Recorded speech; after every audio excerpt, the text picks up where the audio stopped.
శాంతి శాంతి ఓం.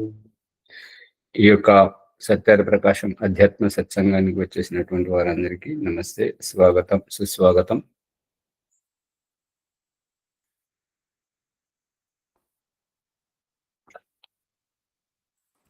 నమస్తే ఆచార్య. నమస్తే. సత్యార ప్రకాశం 76వ పుటలో చూడండి.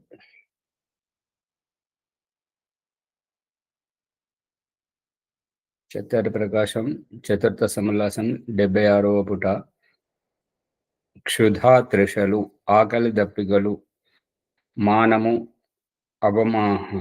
అవమానము, హర్షశోకములు మున్నగు వానిని విడిచి ధర్మమునందు దృఢ నిశ్చయం కలిగి ఉండుట.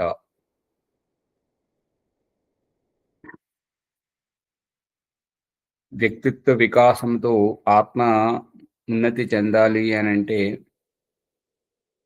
పవిత్రమయ్యేటువంటి దిశలో నిందాస్థుతులు, క్షాంతి అంటే నిందాస్థుతులు, ఎవరు నిందించినా స్తుతించినా, నిందించినప్పుడు బాధపడకూడదు, స్తుతించినప్పుడు అత్యంత ఉప్పొంగిపోకూడదు. సుఖ దుఃఖములు, సుఖం వచ్చినప్పుడు సంతోషపడకూడదు, దుఃఖం వచ్చినప్పుడు బాధపడకూడదు. శీతోష్ణములు, చలి పెడుతున్నప్పుడు ఇబ్బంది పడకూడదు, వేడి ఉక్కపోస్తున్నప్పుడు ఇబ్బంది పడకూడదు. సమానంగా భావించుట, అన్నింటిలో ఒకే విధముగా ఉండడం. ఇది ఏ రకంగా వర్తిస్తుంటది అని అంటే, పిల్లలు ఆడుకుంటున్నప్పుడు వారి సంతోషంలో చాలా కేరింతలు కొడుతూ ఎగురుతూ దూకుతుంటారు, బాధ వచ్చినప్పుడు ఇబ్బంది పడుతుంటారు. వారి పరిస్థితిని మనల్ని సాక్షిభూతంగా భగవంతుడు నిరీక్షింపజేస్తున్నాడు. వారి పరిస్థితిని ఏమంటామంటే, పిల్లలు కదా ఆడుకుంటున్నారు, పిల్లలు కదా, అది సహజమే అనేటువంటి భావజాలంతో వాళ్ళ సంకుచిత భావానికి విశాల దృష్టికోణము మనకు మనం వ్యక్తపరచడం అక్కడ మన చేత భగవంతుడు చేపిస్తుంది. అదేవిధంగా క్షుధా త్రిషలు, ఆకలి దప్పికలు, ఆకలి వేసిన ఆకలిని నియంత్రించుకోవాలి, దాహం వేసిన దాహమును నియంత్రించుకోవాలి. వాటికి మనం ప్రభావితం కాకూడదు. మానము, అవమానం, ఎవరైనా మనల్ని గౌరవించిన, ఎవరైనా మనల్ని అవమానించిన, రెండు స్థితులలో ఒకే విధంగా ఉండాలి. హర్షశోకం, సంతోషంలో ఉప్పొంగకూడదు, బాధలో కుంగిపోకూడదు. మున్నగు వాటిని విడిచిపెట్టి ధర్మమునందు దృఢ నిశ్చయముకు కలిగి ఉండుట. నా ఉద్దేశం ఏంటి, నేను ఏం చేస్తున్నాను, ఏం చేయాలి అనేది ఒక్కటే లక్ష్యంగా ఉండాలి. మిగతా విషయాలన్నీ వదిలిపెట్టాలి. ఆర్జవం, కోమలత. ఆర్జవం అంటే కోమలత, నిరభిమానము, సరళత, సరళ స్వభావము కలిగి ఉండుట, కుటిలత, మున్నగు దోషములను విడుచుట. కోమలత అంటే ఏంటంటే, ఈశ్వరుడు మనందరి చేత ఈ యొక్క వ్యావహారిక నిర్వాహం చేయిస్తున్న దాని వెనక ఉన్నటువంటిది ఏంటంటే, अखड़ तेरे को उखाड़ के मेरे से दूर किया है. उस अखड़ को उखाड़ते उखाड़ते हुए तुम अपने स्वरूप में मेरे गोद में आओ. అఖడ్, అఖడ్ అంటే నేను, నా ఇష్టం అనేటువంటి, నేను నా ప్రత్యేకత అనేటువంటి అహంకారము వలన ఇప్పుడు ఇది ఎలా వస్తుంది అని అంటే, ఈ ఓం ప్రకాష్ ప్రారంభించిన ఈ అధ్యాత్మ సత్సంగంలో సంధ్యోపాసన చేస్తున్నప్పుడు ఉపస్థానం తర్వాత గాయత్రి మంత్రం తర్వాత సమర్పణంలో ఏమంటున్నారంటే, హే ఈశ్వర దయానిధే, మీ కృప వలన మేము చేస్తున్న ఈ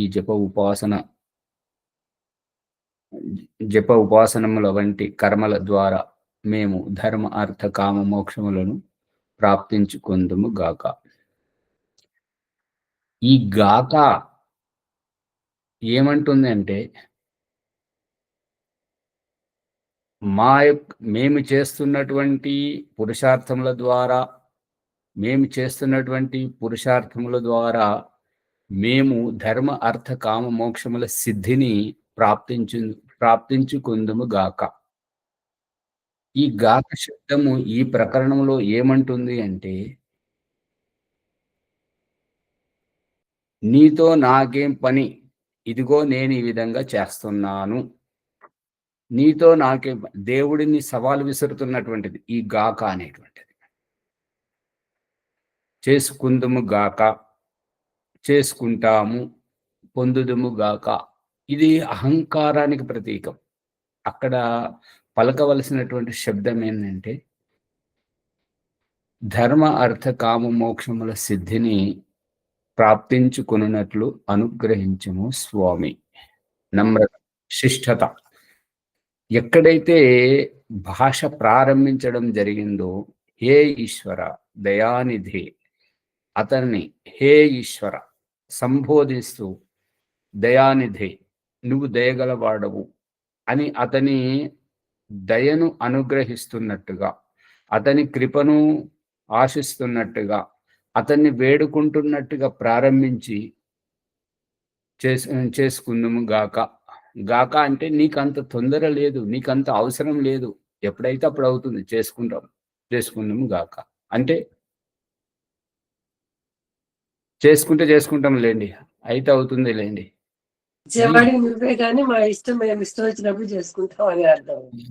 చేసుకుంటాం అన్నప్పటికీ మాది మేము చేసుకుంటున్నాం. అది ఇప్పుడు పక్కింటి వాళ్ళు వచ్చి అడుగుతారు, ఏం శాతం ఏం వంట చేశారు, ఇది చేసుకుంటాం. మా వాళ్ళు వచ్చినప్పుడు, పండుగ వచ్చినప్పుడు, మా పిల్లలు వచ్చినప్పుడు ఇలా చేసుకుంటాం అని చెప్పడం. దేవుడి యొక్క గౌరవప్రదంగా అతన్ని ఎలాగైతే ప్రారంభించామో, మన వాక్య ముగింపు, మన అభిప్రాయ ముగింపు ఎలా ఉండాలి అని అంటే, అదే నమ్రత, అదే శిష్టత, అదే ఒదిగిన స్వభావంలో ఉంటే భగవంతుని అనుగ్రహం కలుగుతుంది. ఈ అహంకారం మనల్ని ఎడబాటు చేస్తుంది, దూరం చేస్తుంది. ఈ పరిస్థితి ఎలా తెలుసుకోవాలి అని అంటే, ఆకలితో వచ్చినటువంటి శ్రీకృష్ణునికి రుక్మిణి అమ్మగారు కూర్చుండబెట్టి భోజనం చేయిస్తున్నారు. వేడివేడిగా ఆ రొట్టెలు కాల్చుకొని తీసుకొచ్చి వారి కంచంలో వేస్తున్నారు. శ్రీకృష్ణుడు భోజన మంత్రం చదివి భోంచేస్తున్నారు. చేస్తూ ఒకేసారి బిగ్గన ఇట్లా చూశారనమాట. అప్పుడు రుక్మిణి గారికి చాలా భయం వేసింది. ఏంటి, ఎప్పుడు స్వామి ఎన్నడూ లేనిది ఈ విధంగా చేస్తున్నాడేంటి అని చెప్పేసి తొందరపడలేదు. ఆమె తన ఊహలోంచి తేరుకునే లోపే ఇట్లా నిక్కబడుచుకున్నట్టుగా గంభీరంగా చూసినటువంటి శ్రీకృష్ణుడు భోజనం మించే లేశాడు. ఈరోజు ఏనాడు భోజనం మించి లేవనటువంటి శ్రీకృష్ణుడు ఇవాళ భోజనం మీదకి లేచి దిగ్గున లేచి బయటకు వెళ్ళబోతున్నాడు. ద్వారం వరకు వెళ్ళి ఆగిపోయాడు. అప్పుడు రుక్మిణి గదగద వణుకుతూ, స్వామి ఏమైనా పొరపాటు జరిగిందా, అర్జునాల వల్ల ఏమైనా పొరపాటు జరిగితే తెలియజేయండి, మళ్ళీ ఇంకొకసారి ఆ పొరపాటు జరగకుండా జాగ్రత్త పడతాను అని నమ్రతగా అంది. అప్పుడు శ్రీకృష్ణుడు ఏమన్నాడంటే, నా యొక్క భక్తుడు కష్టాల్లో ఉన్నాడు, నన్ను వేడుకుంటున్నాడు, శ్రీకృష్ణ నీవే శరణం అని నా మీద భారం పెట్టి నిందించే వారి నిందలు భరిస్తున్నాడు. శారీరకంగా దాడి చేసే వారి ఆఘాతాలను ఓర్చుకుంటున్నాడు. అయినా ప్రతిక్రియ వ్యక్తం చేయకుండా నన్నే వేడుకుంటున్నాడు. నాకు అంకితమైనటువంటి భావములో ఒదిగిపోయి ఉన్నాడు. ప్రతిక్రియ వ్యక్తం చేయట్లేదు. అందుకని అలాంటి భక్తులను రక్షించడం నా కర్తవ్యం కాబట్టి, నా భోజనం నేను శరీరం గురించి చేస్తున్నాను. అది తర్వాత ఎప్పుడైనా చేస్తాను. ఇక నువ్వు చేసిన దాంట్లో ఎటువంటి పొరపాటు లేదు. చాలా రుచికరంగా చేశావు. చాలా శ్రద్ధతో వడ్డిస్తున్నావు. నీలో ఏమి పొరపాటు లేదు. అక్కడ భక్తుడు ఇలా వేడుకుంటున్నాడు కాబట్టి, నా భోజనం కంటే ముందు అతని ప్రాణం ముఖ్యం. అతన్ని రక్షించాలి. అప్పుడు రుక్మిణి నెమ్మదిగా అంది, "స్వామి మరి ఎందుకు ఆగిపోయారు" అనంటే, ఇప్పుడు అతడు తన సమర్పణం వదిలిపెట్టి, నా మీద ఉన్నటువంటి నమ్మకాన్ని వదిలిపెట్టి, తన ఆత్మరక్షణకై ప్రతిక్రియ చేయడం మొదలుపెట్టాడు. అందుబాటులో ఉన్నటువంటి రాళ్ళు, కర్రలు తీసుకొని వారి మీద ప్రతిదాడికి దిగాడు. అందు గురించి ఇక నా అవసరం లేదు అతనికి. అందుకని నేను ఆగిపోయాను. అందుకే హే ఈశ్వర దయానిధే, మీ కృప వలన చేయుచున్న ఈ జప ఉపాసనాది కర్మల ద్వారా మేము ధర్మ, అర్థ, కామ, మోక్షములను ప్రాప్తించుకుంటాము. ప్రాప్తించుకుందాం. ప్రాప్తించుకుందుము గాక. ఈ భాష సరైనటువంటిది కాదు. ప్రాప్తించుకునేటట్టుగా అనుగ్రహించుము స్వామి. ఈ భావం ఎలా ఉంది? ఆ భావం ఎలా ఉంది? అది అర్థం చేసుకోవాలి మనకు. అందుకని ఈ అహంకారం అనేటువంటిది మనల్ని మనకు తెలియకుండానే మనల్ని దూరం చేస్తుంది. అందుకే స్వర్గం నుంచి వచ్చినటువంటి రాబోతున్నటువంటి వస్తున్నటువంటి జీవాత్మకు అరుచి, భేదభావం, నేను నా ప్రత్యేకత అనేటువంటి దానితోటి ఈశ్వరీయ ఆనందం, మోక్షానందం, పరమానందం నుంచి భిన్నముగా ఆలోచింపజేస్తుంటది. కాబట్టి అక్కడ విముఖత ఇప్పుడు ఏంటంటే, విడిపోయి చాలా రోజుల తర్వాత విడిపోయి వచ్చినటువంటి వాళ్ళు ఎంతో అన్యాయంగా, ఆప్యాయంగా వస్తుంటారు. వచ్చేటప్పుడు వస్తున్నారు అనగానే ఒక ఆనందం, దగ్గరికి రాగానే మరొక ఆనందం, ఇక కనపడగానే మరొక ఆనందం. ఇక ఎప్పుడైతే ఎదురుపడగానే చేతిలో ఉన్న సంచులు ఎక్కడికక్కడ పడేసి వచ్చి అమాంతం వచ్చి కౌగలించుకొని కళ్ళు మూసుకొని తన్మయత్వ భావములో లీనమైపోయినటువంటి వారు నెమ్మదిగా ఉంటూ ఒక రోజు, 2 రోజులు, వారం రోజులు, 10 రోజులు, నెల రోజులు ఇట్లా ఉంటున్నప్పుడు ఇక తనది తాను చూసుకుంటూ ఇక మా ప్రతిదాన్ని భూతద్దంలో పెట్టి తప్పులు చూడడం, నువ్వు ఇట్లా చేస్తున్నావు, ఇట్లా చేస్తున్నావు అని చెప్పేసి అనుకోవడం. ఈ అనుకునే దాంట్లో ఏంటంటే నువ్వు నేను అనే దాంట్లో ఇవన్నీ ఎత్తి చూపడం జరుగుతుందట.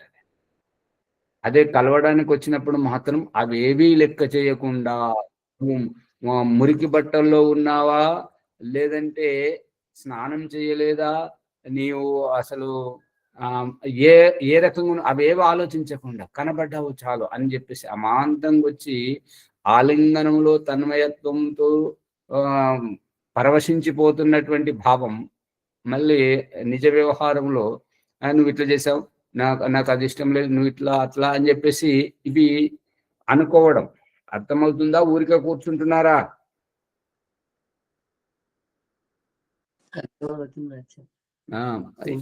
ఇది సరైనటువంటిది కాదు. దీంట్లో మనం మారాలి. అందుకే ఈశ్వర ప్రాప్తికి వెళ్ళడానికి ఈ యోగ సాధన యొక్క అభిప్రాయము,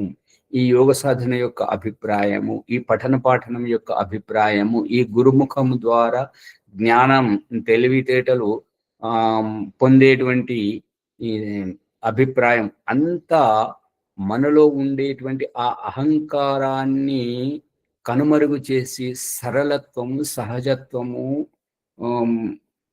సహజత్వంతో ఈశ్వరంలో ఒదిగించేటువంటి భావం. దయానంద సరస్వతి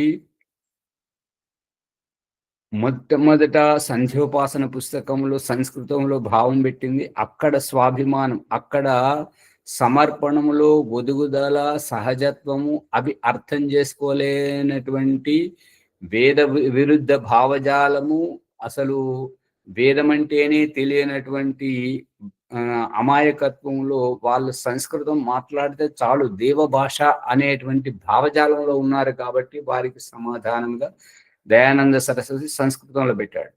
ఇంకా ఎప్పుడైతే ప్రజలు విషయాన్ని గ్రహిస్తూ వేదముల పట్ల వస్తున్నారో వారికి ఈ సహజత్వంలో ఒదిగించాలనేటువంటి భావంతో, అభిప్రాయంతో ఈ యొక్క సమర్పణమును మాతృభాషలో పెట్టడం జరిగింది.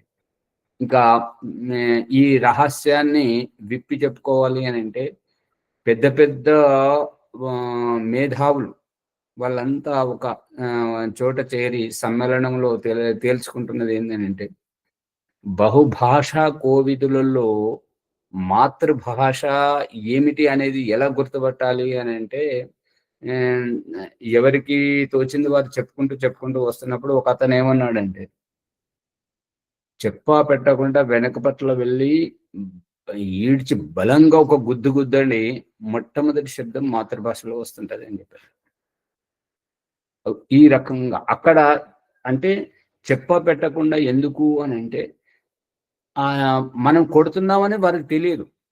మనం కొడుతున్నామని తెలిస్తే అతను తన జాగ్రత్తలో తను ఉంటాడు కదా, ప్రతిక్రియ వ్యక్తం చేయడానికైనా లేదంటే శరీరాన్ని గట్టిగా ఊపిరి బిగబెట్టి భరించడానికైనా ఏదైనా సిద్ధంగా ఉంటాడు కదా. అటువంటి ప్రతిక్రియకు అవకాశం ఇవ్వకుండా అతని సహజత్వంలో మనం గుద్దాము చూడండి, దానికి తట్టుకోలేక అతన్ని నోటి నుంచి వచ్చేటువంటిది మొట్టమొదటి శబ్దం మాతృభాషలో వస్తుంటది. ఆ రకంగా మనల్ని ఒదిగిస్తున్నాడు. అందుకే ఋగ్వేదంలో చెప్పబడింది ఏంటంటే మోక్షాన్ని ప్రాప్తించుకునేటువంటి వ్యక్తి సరళత్వం వైపు సరళంగా ఉండాలి, సహజంగా ఉండాలి. నేను పండితుని అందుకే ఇవి ఏమంటాయంటే మనుషుల్ని ఓంప్రకాష్ అన్నా ఓంప్రకాష్ అన్నా బాధ కల్పిస్తారు. ఏమండి ఓంప్రకాష్ గారు అనగానే గౌరవించినప్పుడు అది చాలా ఉప్పొంగిపోతుంటారు. మరి అది దేవుడు అనండి, ఈశ్వరుడు గారు, పరమాత్ముడు గారు, అక్కడ ఏవి లేవు. ఇవన్నీ ఈ గారు గోరు గోరు అని ఇవన్నీ గోకిపడేయాలి. సహజత్వం ఏదైతే ఉంటుంటదో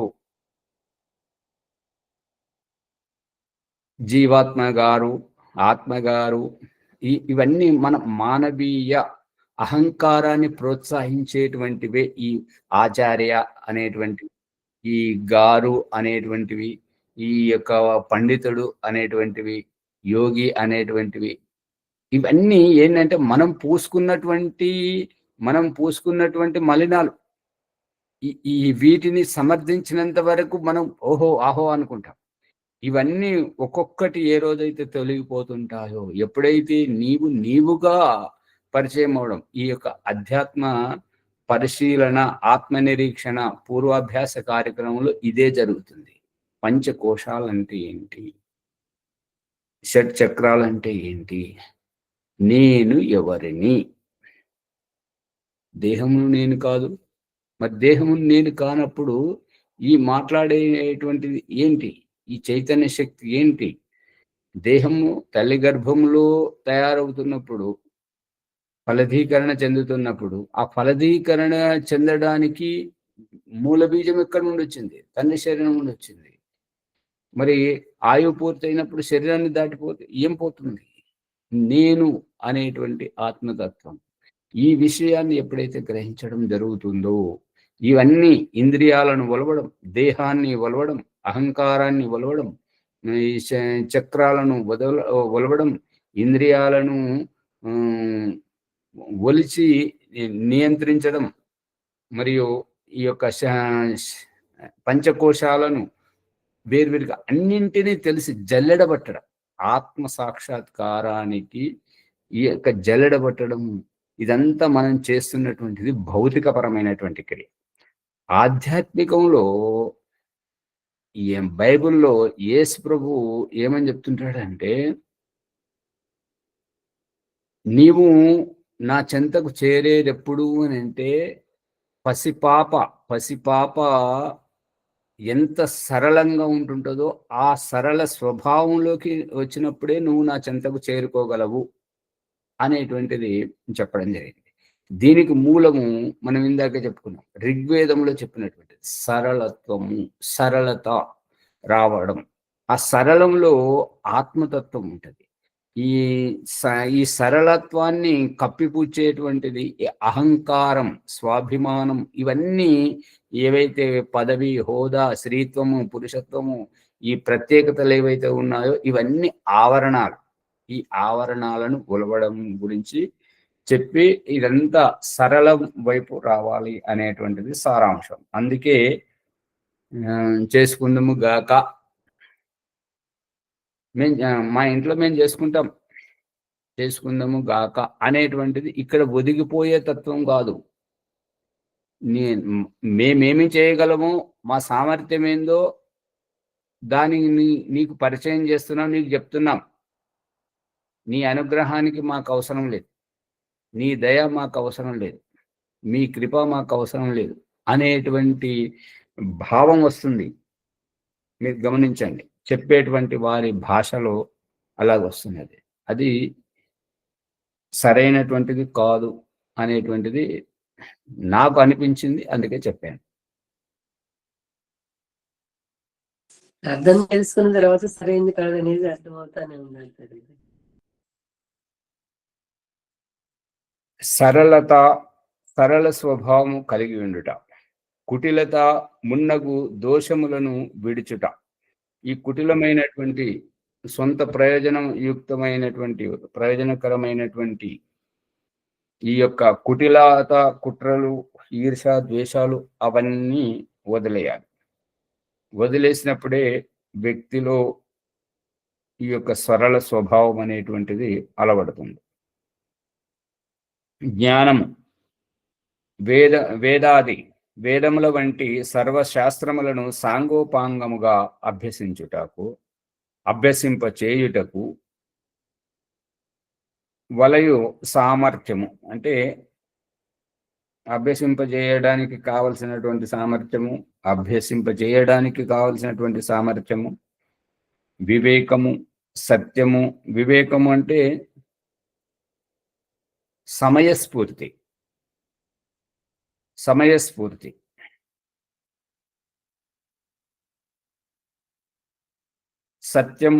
సత్యమును నిర్ణయించుట. సత్యమును అంటే ఏ అభిప్రాయానికైనా, ఎటువంటి పరిస్థితికైనా తొందరపడకుండా వెనక ముందు ఆలోచించి నిర్ణయం తీసుకోవడం, సత్యమును నిర్ణయించుట. ఇటువంటి మా అభిప్రాయం ఎట్టిదో, వస్తువు ఎట్టిదో అనగా జడమును జడమనియు, చేతనమును చేతనమనియు ఎరుగుట, విశ్వసించుట. ఈ రకంగా చేయడము అనేటువంటిది దాంతో వ్యక్తిత్వ వికాసం జరుగుతుంటది. విజ్ఞానం, పృథివీ మొదలుగు పరమేశ్వరుని వరకు గల పదార్థములను విశేష రూపమున ఎరిగి, విశేష రూపముగా తెలుసుకొని వానిని యోగ్యతకు తగినట్లు ఉపయోగించుట. అంటే ఏ ప్రకరణ సందర్భంగా ఆ విధంగా. సైంధవము అనేటువంటి దానికి పేరు ఉప్పు. మన తెలుగు భాషలో ఉప్పు అంటుంటారు. అదే సైంధవము అనేటువంటి శబ్దానికి అర్థము గుర్రము అని కూడా వస్తుంది. భోజనం చేస్తున్న వ్యక్తి సైంధవము ఆనయ అని అంటే, అప్పుడు సైంధవం అంటే గుర్రం కదా అని చెప్పి గుర్రం తీసుకురావడం. యాత్రకు వెళ్ళడానికి సిద్ధమై సైంధవం ఆనయ అని అంటే, అటువంటి సందర్భంలో ఉప్పు తీసుకుపోయి వెళ్ళడం. ఆ యొక్క వ్యక్తిని చూసి, యాత్ర సమయంలో ఉప్పు, భోజన సమయంలో గుర్రాన్ని తీసుకొచ్చిన వ్యక్తిని, నువ్వు బుద్ధిహీనుడవు, నీకు సరి అయినటువంటి అవగాహన లేదు, నీకు ప్రకరణం గురించి తెలియదు అని అతన్ని మందలించడం జరుగుతుంది. అంటే భోజన సమయంలో ఉప్పు, యాత్ర సమయంలో గుర్రమును తేవాలని అభిప్రాయం.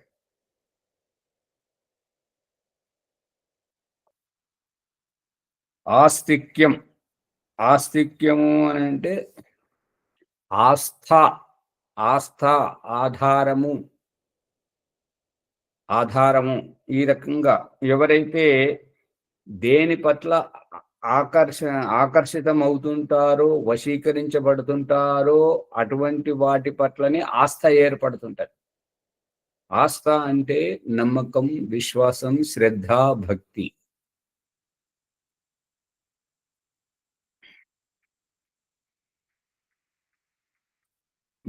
ఆహ్, వేదములను, ఈశ్వరుని, ముక్తిని, పూర్వపర జన్మల అంగీకరించుట. వేదము పట్ల, వేదం పట్ల, ఈశ్వరుని పట్ల, ముక్తి పట్ల పూర్వ, పర. పూర్వం అంటే ఇదివరకు జరిగినటువంటి, పర అంటే ఇక మీదట జరగబోయేటువంటి జన్మల యొక్క జన్మలను అంగీకరించుట.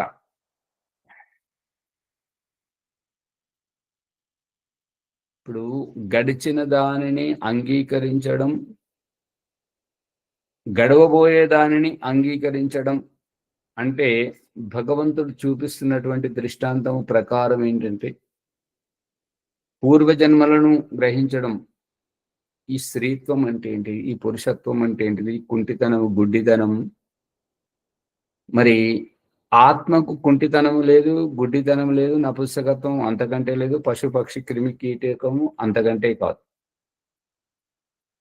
మరి ఈ పశుపక్షి క్రిమి కీటకం ఏమిటి అంటే సామర్థ్యం. సామర్థ్యం అంటే యోగ్యత. ఇంటి నుంచి బయటకు వచ్చిన వాళ్ళందరూ తమ తమ గమ్యానికి చేరుకోవడానికి ఒకరు ఆ పోరుదండలు తీసుకుంటూ పోతున్నారు, ఒకరు నడుచుకుంటూ పోతున్నారు, ఇంకొకరు పరిగెత్తుకుంటూ పోతున్నారు, మరొకరు సైకిల్ మీద పోతున్నారు, మరొకరు గుర్రం మీద పోతున్నారు, ఇంకొకరు కారు, బస్సు, విమానము, రైలు, పడవ, ఎవరికి ఏ రకంగా తోచినప్పుడు ఆ రకంగా పోతున్నారు.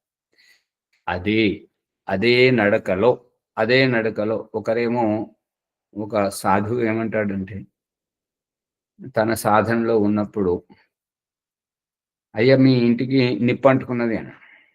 అయినా సరే.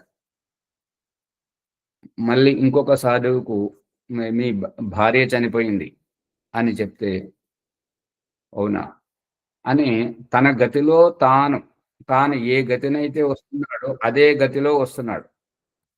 ఏంటండి మీ ఇంటికి నిప్పు అంటుకున్నా కూడా మీలో చలనం లేదంటే, చలనం కదా, నేను నడుస్తూనే ఉన్నాను కదా, మరి తొందర రావచ్చు కదా. నా ఇంటికి నిప్పు అంటుకున్నదని చెప్పేసి నా ప్రవర్తనలో నేను మార్పు ఎందుకు తీసుకురావాలి? మార్పు తీసుకొస్తే నేను ఆ యొక్క నిప్పులో దహనమైతున్నటువంటి వస్తువుకు నేను దాసుడనైనట్టు అవుతాను కదా. నేను స్వామిని ఎట్లా అవుతా ఉంటాను? నేను స్వామిగా ఉంటే అటువంటి ఇండ్లు, అటువంటి సంపదను ఇంకెంతైనా సంపాదించుకోగలను. నేను నా స్వామిత్వాన్ని కోల్పోతే ఉన్నది కూడా చేజార్చుకుంటాను. అందుగురించి నేను స్వామిని, నేను ఆమె చనిపోయింది అంటే ఆమె ఇంకో ఆయుష్ తీరింది, ఆమె చనిపోయింది. ఆ మాత్రం దానికి నేను ఏడవడం దేనికి, నేను ఆతృత పడడం దేనికి? ఆతృత పడితే, ఏడిస్తే ఆమె పట్ల నేను వశీకరించబడుతున్నాను, ఆమె లేకుంటే నా జీవితం అసంపూర్ణం అనేటువంటి లోటు ఉన్నది కాబట్టి ఏడవడం జరుగుతుంది. అయితే నేను ఈ సాధన చేస్తున్నప్పుడు ఆమె లేకున్నా నేను జీవించగలను, ఆమె అవసరం లేకున్నా నేను ఉండగలను. ఆమె శరీరం త్యాగం చేసింది కాబట్టి ఆమెకు కావలసినటువంటి అంత్యక్రియలు చేయడం జరుగుతుంది. కాకపోతే ఆతృత పడి ఎందుకు చేయాలి? నేనుగా ఉండి, స్వామిగా ఉండి, ఆత్మతత్వంగా ఉండి చేయొచ్చు కదా అనేటువంటిది ఆ సాధువులు వాళ్ళు చెప్తున్నటువంటిది ఏంటంటే, ఒకరి గురించి, ఒక పరిస్థితి గురించి నేను మారినట్టయితే నేనెలా అవుతాను? నన్ను ప్రకృతి ప్రభావితం చేస్తుంది, పరిస్థితులు ప్రభావితం చేస్తున్నాయి, నేను వాటికి బానిసన అయ్యాననే నిరూపణ అవుతుంది కానీ నేను ఆత్మతత్వమును అనేటువంటిది తెలియదు.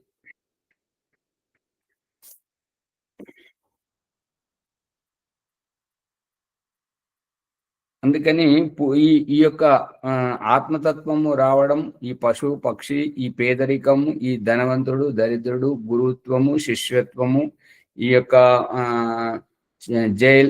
జైలర్ అంటే జైలు అధికారి, ఖైదీ, వీళ్ళంతా అందరూ మానవులేనైనా వారి వారి కర్మలను బట్టి ఇది ఎందుకు జరుగుతుందంటే కర్మఫలమును బట్టి ఈ యొక్క కర్మఫలము ఆత్మను స్వర్గములోనూ ఉండనివ్వట్లేదు. ఈ భవబంధాల్లోకి వస్తే ఏ బంధనములోనూ ఏ జన్మలోనూ ఇక్కడ నిలకడగా ఉండనివ్వట్లేదు. ఇక్కడికి వస్తే అక్కడికి పోవాలని, అక్కడ ఉంటే ఇక్కడికి రావాలని, ఇటు నుంచి అటు, అటు నుంచి ఇటు, ఈ ఆవాగమన సిద్ధాంతము వైదిక సిద్ధాంతము.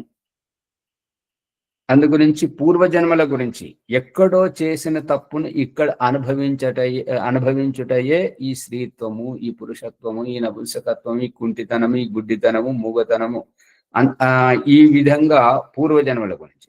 ఇక ఇప్పుడిక్కడ తప్పు చేస్తున్నాము కాబట్టి ఇప్పుడిక్కడ మనం తప్పు చేస్తున్నాము. ఈ మానవ జన్మం మనకు ఒక మంచి అవకాశం, ఇదొక మనకు ప్లాట్ఫారం. దీంట్లో మనం ఏం కావాలో భగవంతుడు మనకి జన్మ ఇచ్చి నువ్వేం కావాలనుకుంటున్నావో నువ్వేమిటో నిరూపించి చూపించమని చెప్పేసి భగవంతుడు మనకి అవకాశం ఇస్తే, దీంట్లో ఓర్వలేనితనం, అవకాశవాదం, పరాయి సొమ్మును దొంగిలించడం, అబద్ధాలాడడం, కుట్రలు కుతంత్రాలు ఇవన్నీ చేస్తున్నాము అని అంటే దీనికి మహాపురుషుల అభిప్రాయం ఏమంటారంటే అవశ్యమేవ భోక్తవ్యం. ఇప్పుడు చేస్తున్న దానికి నువ్వు తప్పనిసరిగా అనుభవిస్తావు. ఏమిటి అనుభవించేది అంటే కృతం కర్మ. ఏదైతే ఇప్పుడు నువ్వు చేస్తున్నావో కుట్రలు కుతంత్రాలు, దీనితో ఏదైతే నువ్వు చేస్తున్నావో, దొంగతనం చేస్తున్నావు, దీనికి నువ్వు శిక్ష తప్పనిసరిగా అనుభవిస్తావు అనేటువంటిది. అవశ్యమేవ భోక్తవ్యం కృతం కర్మ శుభాశుభం అనేటువంటిది. అంటే భవిష్యత్తు పూర్వజన్మలో చేసినటువంటి కర్మకు పరిణామం ఇప్పుడు స్త్రీగా ఉండి సంతానాన్ని 9 మాసాలు మోసి వారికి పురుడు పోసి వాళ్ళని పెంచి పోషించి గుణవంతులు, ఒకవేళ గుణవంతులను చేయకపోతే ఆ తల్లిని భగవంతుడు మొహం చూడని తిట్లు తిట్టిస్తున్నాడు. పిల్లలను మాత్రం కొడక అని చెప్పేసి పిల్లలను కొడక అనిపిస్తున్నాడు. ఇక తల్లిని మాత్రం మొహం చూడని తిట్లు తిట్టిస్తున్నాడు. ఎందుకు అంటే సంస్కారవంతంగా వారిని సంస్కరించలేదు కాబట్టి. అందుకని ఈ పూర్వజన్మ కర్మలను మరియు రాబోయే జన్మల కర్మలను అంగీకరించుట.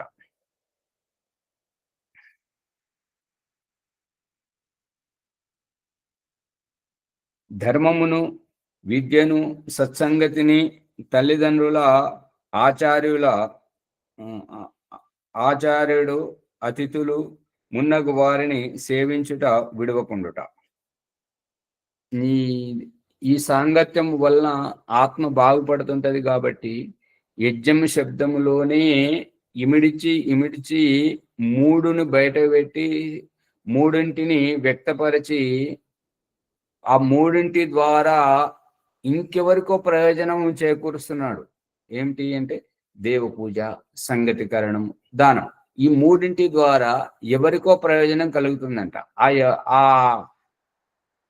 ఆ ప్రయోజకులు ఎవరికి ప్రయోజనం కలుగుతుంది? ఇవన్నీ అనుసరించిన వారికి. అందుకని ఈ యొక్క ఆ యొక్క రహస్యాన్ని మనం తెలుసుకోవడం, ఈ సత్సంగతి అనేటువంటిది. ఇప్పుడు మనకేంటంటే ఓం స్వాహ ఒక్కటే యజ్ఞం అని మనం అనుకుంటున్నాం. దక్షిణ ఇవ్వడానికి మన హృదయం అంగీకరించట్లేదు. మనము ఎన్నిసార్లు దక్షిణ యజ్ఞం చేయించినా కూడా వారికి ఇవ్వాలి. ఇంకా ఒక్కొక్కసారి యజ్ఞం కూడా మనకుంటారు. ఏంటంటే ఈ యజ్ఞం చేస్తే ఏమున్నది, వారికి ఇంత ఇవ్వాలి, ఇంత ఖర్చు అవుతుంటది, మళ్ళీ వచ్చినందుకు వారికి ఇంత ఇవ్వాలి అనేదే చూస్తున్నారే. కానీ తద్వారా నా యొక్క ప్రారంధం ప్రక్షాళితం అయిపోయి నాకు జ్ఞానోదయం కలుగుతుంది, నాకు కనువిప్పు కలుగుతుంది, ఇంటిల్లి పాదిని సవరించడం జరుగుతుంది అనేటువంటిది లోతు తెలియట్లేదు. అందుకని ఓం స్వాహ తోటి అహంకార త్యాగం, సత్సంగతితోటి గుణాంతర దానం, ఇక దానముతోటి తన దగ్గర ఓం స్వాహ అనేటువంటిదేమో అక్కడ ద్రవ్యదానం, ఆహుతి ఇవ్వడం, ద్రవ్యాన్ని ఇవ్వడం. ఇక్కడ దానములో వ్యక్తి ఆశించినటువంటి దానికి పారితోషికం, వారికి ఏమంటారంటే దక్షిణ. దక్షిణ అనేటువంటిది ఇచ్చేటప్పుడు సమసంఖ్యలో ఇచ్చేటువంటిది అది ఖర్చులు అవుతుంటాయి, దారిభత్యము అవుతుంటది, మరియు అప్పులు తీర్చడం సరి సంఖ్యలో ఉంటుంటది. ఇక దక్షిణ ఇచ్చేటప్పుడు 11 రూపాయలు, 21, 101, 1116 ఈ ఎక్కువగా ఇచ్చేటువంటిది, మిగులుబాటుగా ఇచ్చేటువంటిది. మా ఇంటిలో ఇటువంటి కార్యక్రమం ఎప్పుడు జరిగినా కూడా మీరు రావాలి స్వామి అనేటువంటి దానికి ఆరక్షణము అంటే ఆరక్షణాన్ని ఏమంటారు? అందరూ నిద్రపోతున్నారు, ఎక్కడోళ్ళు ఎట్లా దొరికింది, ఒక్కరు కెమెరాలు బంద్ చేసుకొని ఉంటున్నారు. ఆరక్షణం, రైల్వే రిజర్వేషన్ అంటారు కదా, ఇది రిజర్వేషన్ అనేటువంటిదే తెలుగులో ఆరక్షణము, సంస్కృత పదం ఇది. ఆరక్షణము అంటే ముందు చూపు, ఆ రకంగా. దీని ద్వారా ఈ 4 దేవ పూజ ద్వారా, సంగతికరణం ద్వారా విద్వాంసుల సాంగత్యంతో మంచి విషయాలు తెలుస్తుంటాయి. గుణాంతర దానం, మార్పు జరుగుతుంటుంది.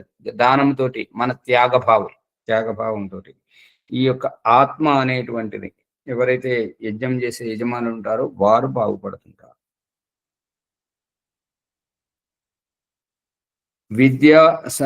విద్యను, సత్సంగతిని, తల్లిదండ్రులు, ఆచార్యుడు,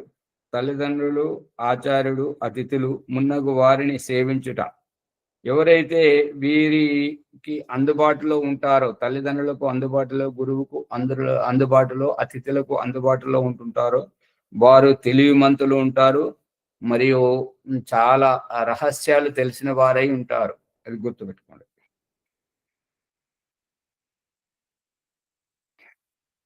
అందుకని తల్లి, తండ్రి, గురువు విద్యను విడిచిపెట్టకుండా ఉండడం, వారినెన్నడూ నిందింపకుండుట. అటువంటి వారిని ఎప్పుడు నిందించకూడదు. నిందించకూడదు అంటే వారు చేసేటువంటి వ్యవహారము భరించరాకుండా ఉంటుంటది కాబట్టి వారికి దూరంగా ఉండడం, వారి కర్మకు వదిలేయడం. ఇప్పుడు మధ్యలో మందలించడం, హెచ్చరించడం ద్వారా ఏంటంటే మనం హెచ్చరిస్తున్నాము కాబట్టి మనకు పట్టుబడని రీతిలో మన మీద దాడి చేయడానికి, మన పట్ల వ్యవహారం చేయడానికి వాళ్ళు ప్రయత్నిస్తారు. అంటే ఈశ్వరుడే నేరుగా పట్టుకొని శిక్షించేటువంటి విధంగా. ఇప్పుడు మనము ఎవరైనా అబద్ధం మాట్లాడితే అబద్ధం మాట్లాడకు అని అంటే ఏంటంటే, మనం ఏ రకంగా మాట్లాడితే అబద్ధం అవుతుందో అతను పసిగట్టి మనకు అందరి ఊహలో అతను చెప్పడానికి ప్రయత్నం చేయడం, తప్పుడు వ్యవహారం చేయడానికి ప్రయత్నించడం. అంటే మనము నోరు మూసుకుంటే, మనం మౌనం వహిస్తే అతని ఈ యొక్క దుర్వ్యవహారం అనేటువంటిది శృతి మించి ఈశ్వరుని న్యాయ వ్యవస్థకు త్వరగా లభించడం ద్వారా వారికి శిక్ష పడుతుంది. ఇక మనము మధ్యలో హెచ్చరించి వారితో తగుపడడం వల్ల మనము వారి దృష్టిలో చెడ్డవారిమి అవుతూ ఉంటాము, మరియు వారికి ఇంకా ఆ యొక్క వ్యవహారం కొనసాగడానికి మనము ప్రేరకులం అవుతుంటాం. ఎందుకంటే మనం మందలిస్తున్నాం కాబట్టి. అందుకే ఆధ్యాత్మికంలో మౌనం వహించడం కారణం దీనికి. ఎవరు చేసిన కర్మ వారు, ఎవరు తవ్వుకున్న గోతులు వారు పడాలి, అందుకని మౌనం అని చెప్పడం జరుగుతుంది. పట్టుకుంటున్నారా లేదా? అందుకని తల్లిదండ్రులను ఎవరిని నిందించకుండా ఉండాలి, వాళ్ళను వదిలేయాలి అంతే. వాళ్ళని వదిలేసి నీ దారి నువ్వు చూసుకో, నీ నివాసం, నీ ఆజీవిక, నీ బ్రతుకు తెరువు నువ్వు చూసుకొని నీవు స్వతంత్రంగా బ్రతుకు. ఒకరి మీద ఆధారపడి బతికితే ఇటువంటివి వస్తుంటాయి. ఈ 15 కర్మలు 15 అంటే 15 కర్మలు, గుణములు బ్రాహ్మణ వర్ణస్థుడైనటువంటి మనుజునిలో తప్పక ఉండవలెను. ఈ 15 కర్మలు, గుణములు ఉన్నటువంటి వారిని బ్రాహ్మణుడు అనబడతాడు అని చెప్పేసి దయానంద సరస్వతి అభిప్రాయం. ఇప్పుడు బ్రాహ్మణ గుణములు అయిపోయిన తర్వాత ఇప్పుడు క్షత్రియ గుణముల గురించి చెప్తున్నాడు. చూడండి, మరి ఇంత సమయం వస్తుంది. ఏమైనా పాట పాడతారా? మరి ఇంకా ఎందుకు 15 నిమిషాలు మొదట ఆలస్యంగా వస్తున్నారు, ఇప్పుడైతే ఇంకా చాలా ఆలస్యంగా వస్తున్నారు. మరి కొద్దిగా తొందర పడుకుంటే తొందరగా లేస్తారు కదా. సమయానికి రాలేకపోతున్నారు, వస్తే సమయానికి అయిపోతుంటది కదా. సరే వస్తారని సర్దుకుంటుంటే 5-10 నిమిషాలు ఓంప్రకాష్కు నిర్లక్ష్యం చేయడం వల్ల ఇంకా ఓంప్రకాష్ గారే ఆలస్యంగా వస్తున్నారు కదా అని చెప్పేసి మీరు ఇంకా ఆలస్యంగా వస్తున్నారు. అది చూడండి, మరి సమయ ఉల్లంఘన అవుతుంటది. తొందరగా వస్తే బాగుంటది. ఒక పాట పాడండి, లేదంటే మళ్ళీ ప్రసంగం మొదలు పెడితే అది పూర్తి కాదు కదా. సమయం 50 నిమిషాలు అయింది. దేనికి ఉలకరు పలకరు ఏమిటి? ఆచార్య మీ పాడదనా? పాడండి.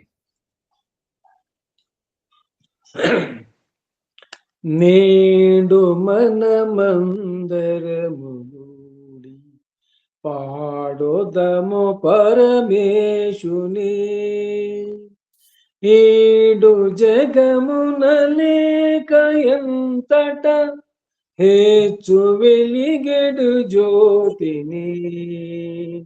నేడు మనమందరము కూడి పాడుదము పరమేశుని, కందిరంబుల మందిరంబుల గహన పర్వత సీమలా, సుందరాత్మని తోటయోగులు శృతియునర్చడు దేవుని. నేడు మనమందరము గూడి పాడుదము పరమేశుని, చేటు చేటున గాననంబున జలగు మధుర రుతంబులా, బీటలెవనిని బాడుచుండును ప్రీతి సాగరనాథని. నేడు మనమందరము గూడి పాడుదము పరమేశుని, నూతులందును చెరవులందును లోతు తెలియని జలదిలో, శీత జలమును ద్రావి కీర్తన జేయు చలచరమాతని. నేడు మనమందరము గూడి పాడుదము పరమేశుని, ఉత్సవంబులనుల్ల మరలగ నువిదలెవ్వని పాడుచు, నూసయింతురు యాదయామయు నూతమోతమ పురుషుని. నేడు మనమందరము గూడి పాడుదము పరమేశుని, సూరులను వీరాది వీరులు శుద్ధ హృదయ భుజములా, సారె సారె కునివని దళతురు సస్వరూపవరేశుని. నేడు మనమందరము గూడి పాడుదము పరమేశుని, ఈడు జగమున లేక ఎంతట హెచ్చు వెలిగెడు జ్యోతిని. ఓం శాంతి.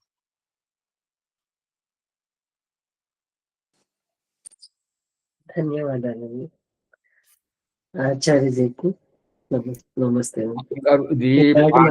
మునిగారు ఇవి వైదిక దినచర్యలో గోపదేవి గారు రాసినటువంటివి ఇవి అందరికి అందుబాటులో ఉన్నాయి.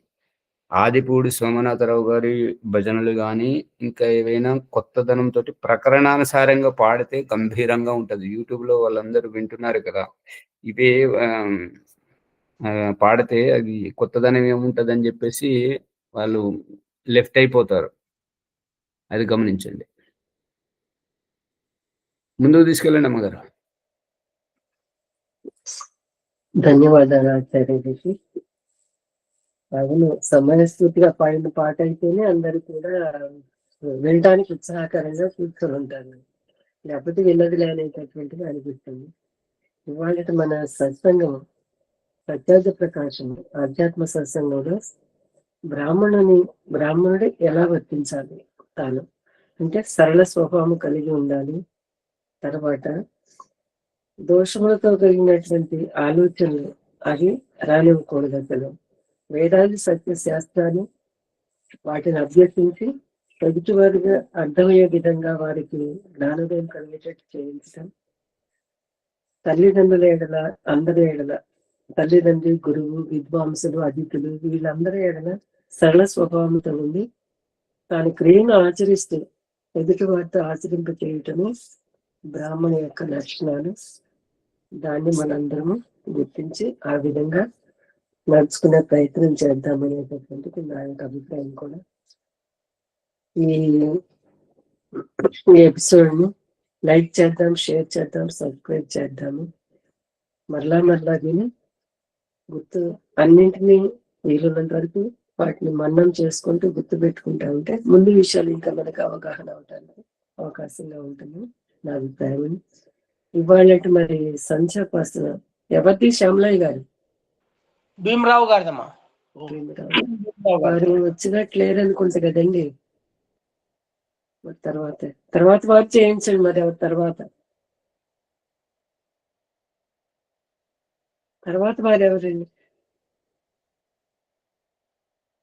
గాయత్రి అమ్మ గారిది ఉంది, రాజమణి అమ్మ గారు వాళ్ళు వస్తారులే. వాళ్ళు రాజమణి అమ్మ గారు చేయించండి. రాజమణి గారు కూడా చేయించండి. రాజమణి గారు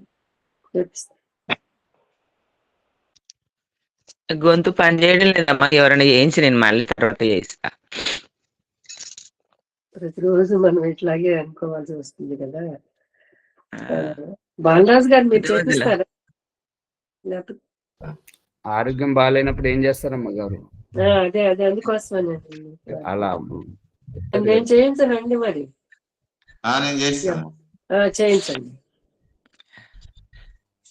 ఓం అమృతోపస్త్రమసి స్వాహ. ఓం అమృతాపిధానమసి స్వాహ. ఓం సత్యం యశస్శ్రీర్మై శ్రీ శ్వేతాం స్వాహ. అత ఆచరణ.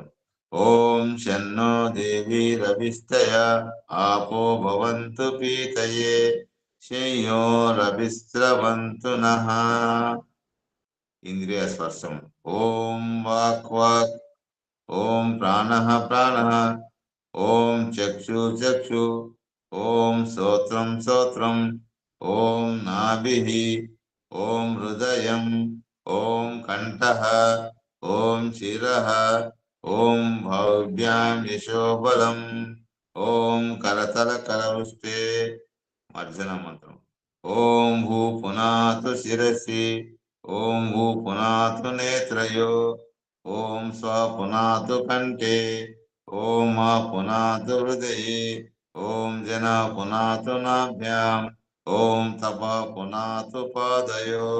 ఓం సత్యం పునాతు పునఃశిరసి. ఓం కం బ్రహ్మ పునాతు సర్వత్ర. అత ప్రణయం. ఓం భూః. ఓం భువః. ఓం స్వః. ఓం మహా. ఓం జనః. ఓం తపః. ఓం సత్యం. అసాకర్షణం.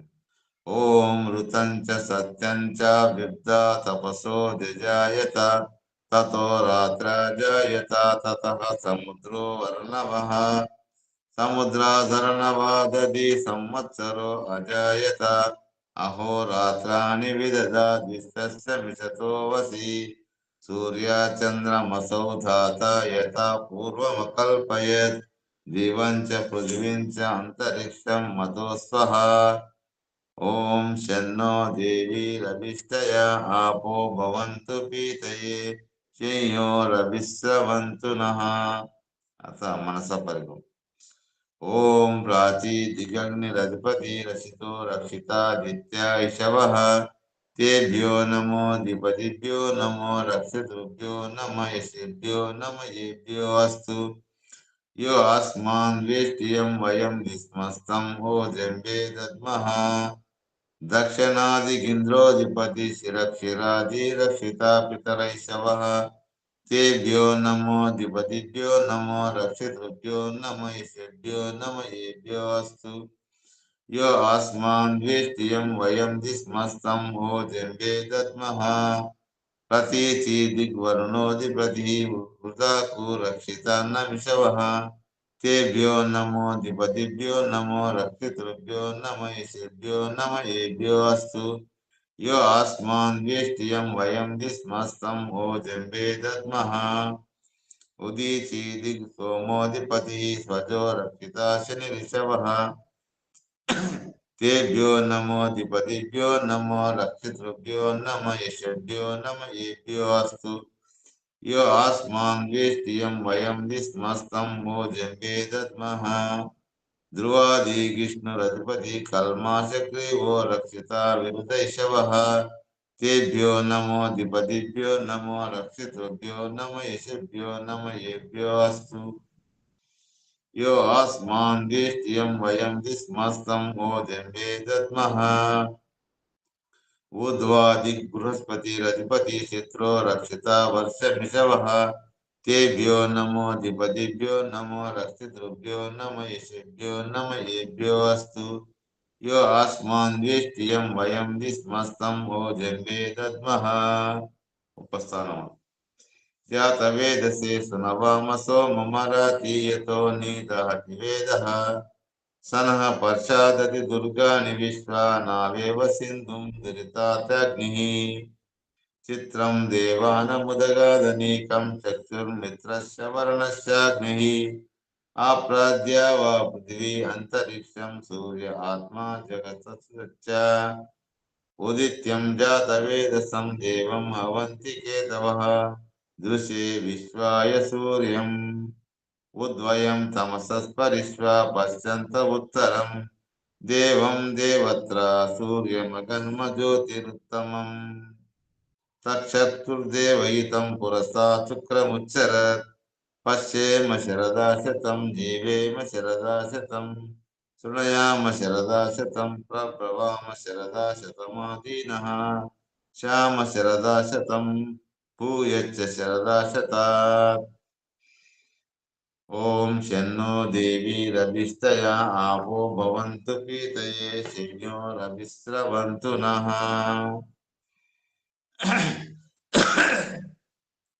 ॐ भूर्भुवस्वः तत्सवितुर्वरेण्यं भर्गो देवस्य धीमहि धियो यो न प्रचोदयात्। ఓ దయానిధి అయిన పరమేశ్వర మీ కృప వలన ఈ జపోపాసన వంటి కర్మలను చేసిన మేము మా ధర్మార్థ కామ మోక్షమ సిద్ధి సత్వరమే ప్రార్థించుగాక.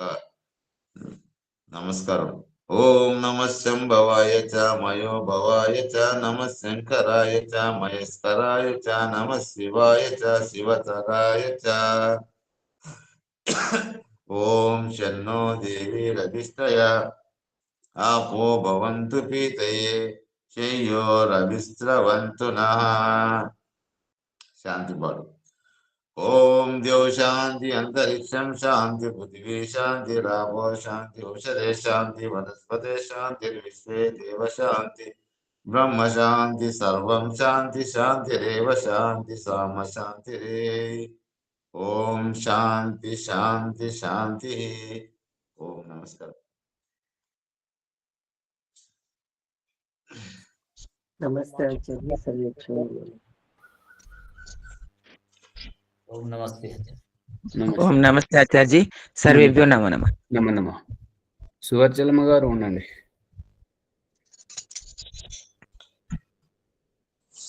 ఓం నమస్తే నమస్తే. ఓం నమస్తే ఆచార్య సర్వేభ్యో నమః. నమో నమః.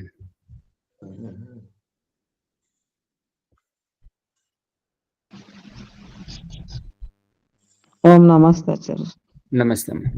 సర్వేభ్యో నమః. నమస్తే. మన సీఎం గారు సరిగా వస్తలేరు. వస్తున్నా 5 గంటలకు వస్తున్నా గురుజీ గారు. కొద్దిగా నిద్ర ఉండట్లేదు, ఆరోగ్యం సరిగా లేదు కదా. అచ్చా అచ్చా సరే. ఓం ఆచార్య రికార్డ్.